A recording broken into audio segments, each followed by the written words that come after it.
Bienvenue dans un des amphithéâtres de l'IUT de Dijon. L'amphi 1 et 2 peuvent accueillir 160 étudiants et 186 pour l'amphi 3. Nous allons voir le fonctionnement du matériel audiovisuel des amphithéâtres de l'IUT. Les trois amphis sont équipés quasiment de la même manière. Sur le côté du tableau se trouve un interrupteur permettant de monter ou descendre l'écran de projection. De l'autre côté du tableau, vous trouverez les interrupteurs contrôlant les éclairages. Il est déconseillé d'utiliser l'éclairage avant lorsque vous projetez à l'écran. Un ordinateur fixe est à votre disposition. L'unité centrale se trouve dans la baie audiovisuelle sous le bureau. Un câble HDMI et un câble VGA sont également disponibles pour projeter avec votre ordinateur portable. Pour allumer le vidéoprojecteur, appuyez sur le bouton ON sur le boîtier de commande à côté de l'ordinateur fixe. Une fois la lampe du vidéoprojecteur allumée, vous pouvez choisir la source souhaitée.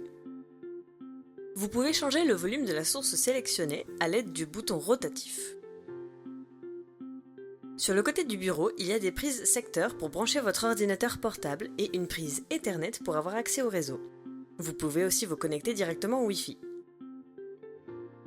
Pour ouvrir la baie audiovisuelle, vous avez besoin d'une clé que vous pouvez demander de préférence au secrétariat de votre département ou sinon à l'accueil de l'IUT.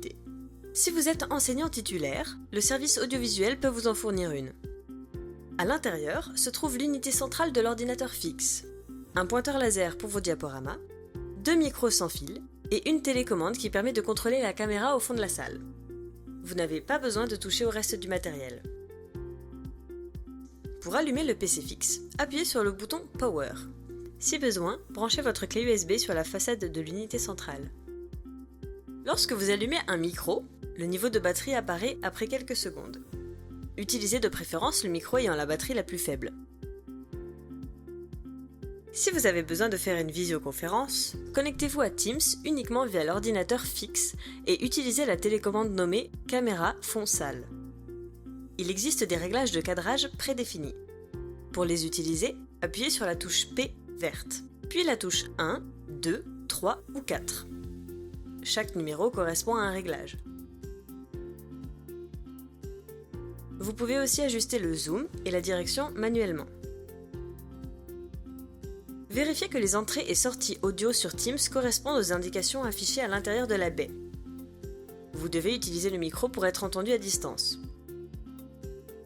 À la fin de votre cours, pensez bien à éteindre le vidéoprojecteur en appuyant sur la touche Off. Éteignez le micro, remettez le matériel à l'intérieur de la baie audiovisuelle, puis verrouillez l'ensemble.